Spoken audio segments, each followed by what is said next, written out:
Hello children. In our previous session, we discussed about the location, area and political divisions of the continent Europe. In today's session, we shall continue the chapter and learn its physical features in detail.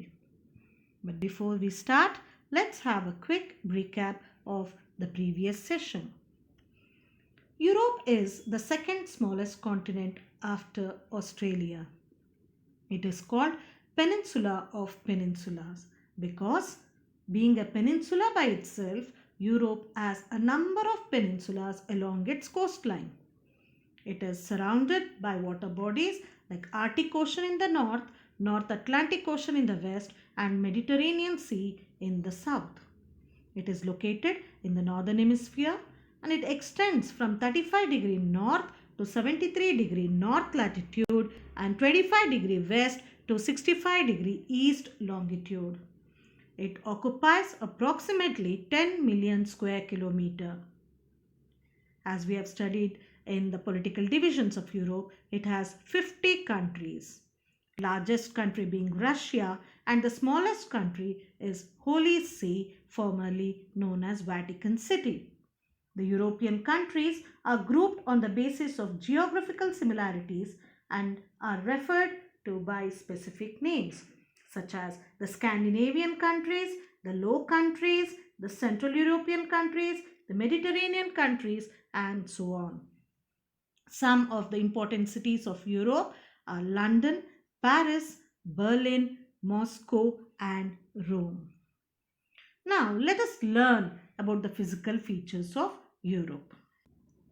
The continent of Europe is broadly divided into four major physical divisions: the Northwestern Islands or the Northern Mountains, the Central European Plains, the Central Islands, and the Southern Plateaus, Southern Mountains or Alpine Mountain System.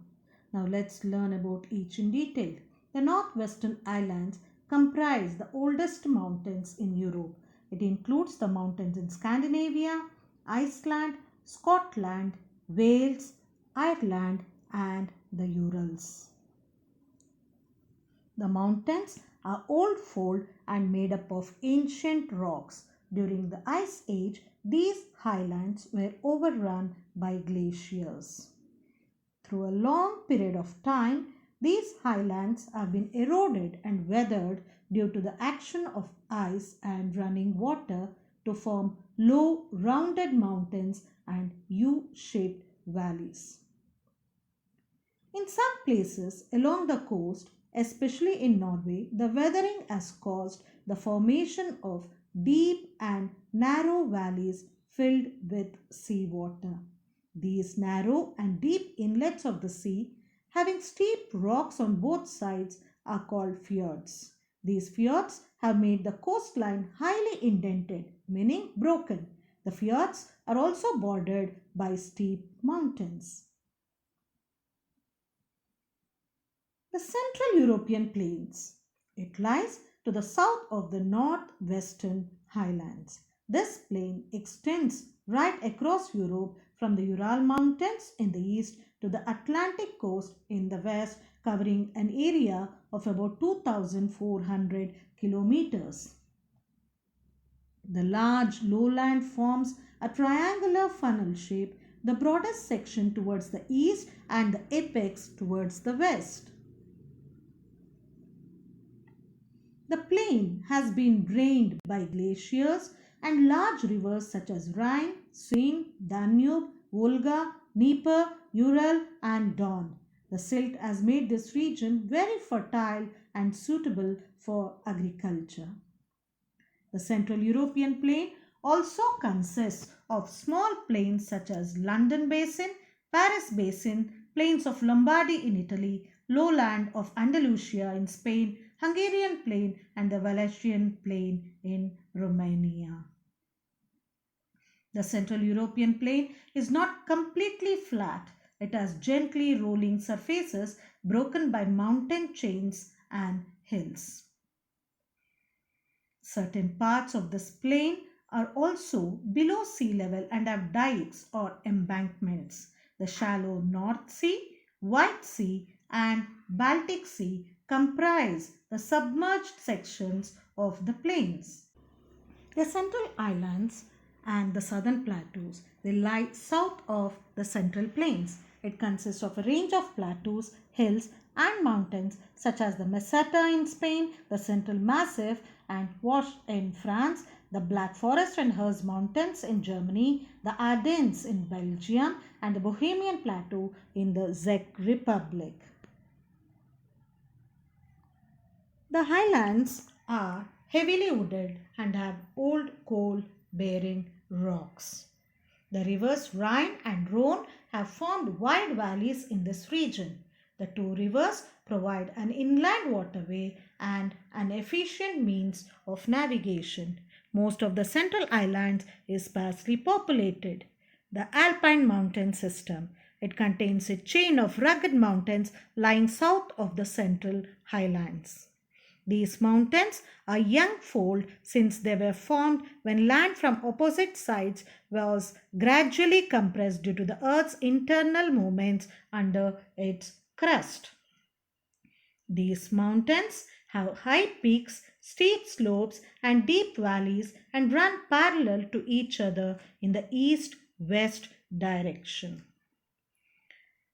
The mountain system includes the Sierra Nevada in Spain, the Pyrenees between France and Spain, and the Apennines in Italy.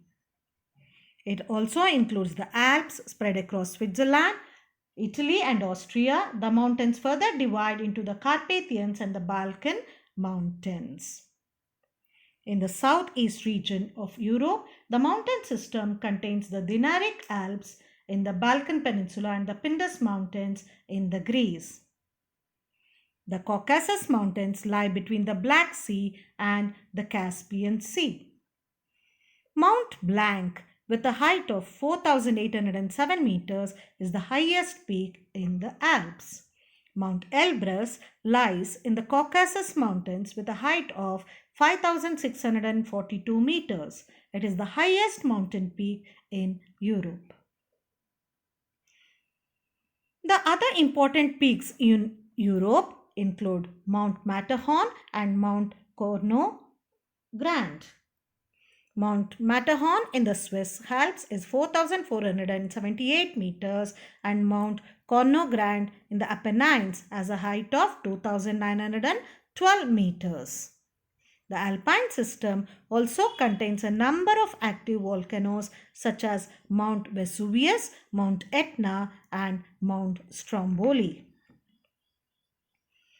Now let us take a look at some of the major rivers and water resources in Europe. The river Volga is the longest river in Europe. It originates in central Russian mountains and flows into the Caspian Sea.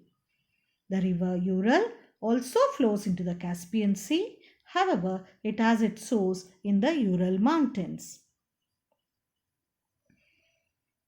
The river Danube, which originates in the Black Forest mountain in the Alps of Germany, flows into the Black Sea. The river Rhine, which also has its origin in the Alps of Germany, flows into the North Sea. It is the busiest river in Europe because of its harbors and waterways. The river Rhone flows into the Mediterranean Sea after originating from the Swiss Alps. This river flows between the Central Massif and the Jura Mountains. The river Po has its source in the Alps. It flows into the Adriatic Sea. The river Oder flows into the Baltic Sea after originating from the Sudeten Range. River Pechora has its source in the Ural Mountains and flows into the Barents Sea. The rivers originating in the Scandinavian peninsula mostly have their source in a lake or a cirque. They are short and swift flowing in nature, making them suitable to harness hydroelectricity.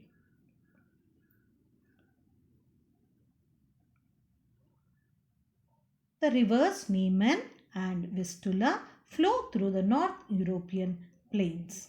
The rivers such as Indel, Ume and Ton flow into the Gulf of Bothnia near the Scandinavian peninsula.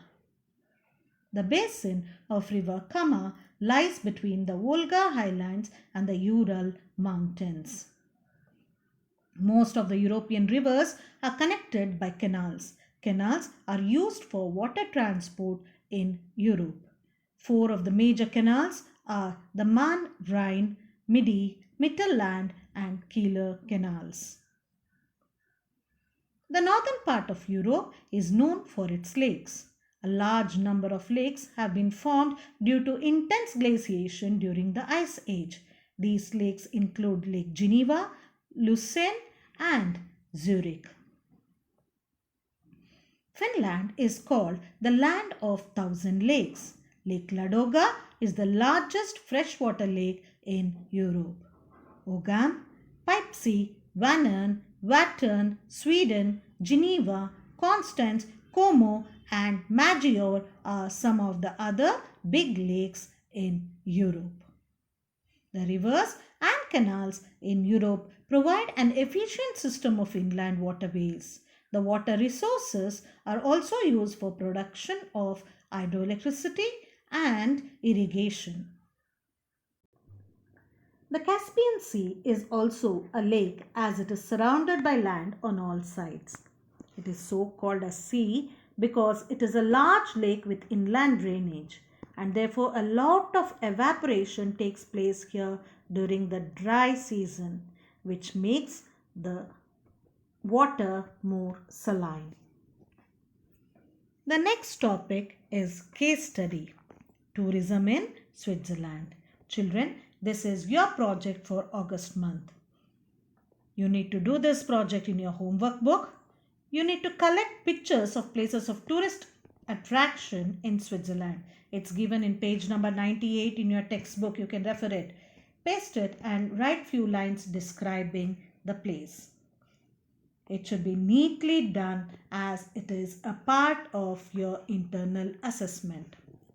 Now, as we have completed the lesson, let's discuss the textual exercise of this lesson. Open your textbook, page 100. Be mean. Give two examples from Europe for each of the following. High peaks. Mount Elbrus 5642 meters and Mount Blanc 4807 meters. Long rivers, River Volga and River Danube. Large freshwater lakes, Lake Ladoga and Lake Onega. Youngfold Mountains, Alps and Balkan Mountains. There are many more Youngfold Mountains. You can refer your textbook and write. Mediterranean countries, Spain and France. Again, there is Greece, Portugal. You can write among these four, any two among these four. H main picture study. Name the peak shown in the picture. It is Mount Elbrus, the highest peak in Europe, 5642 meters. The second question, name the mountain range in which it lies. Mount Elbrus lies in the Caucasus mountain range. Children, keep your classwork updated. Europe notes will be posted. Please complete it neatly. Map work is given at the end of the notes.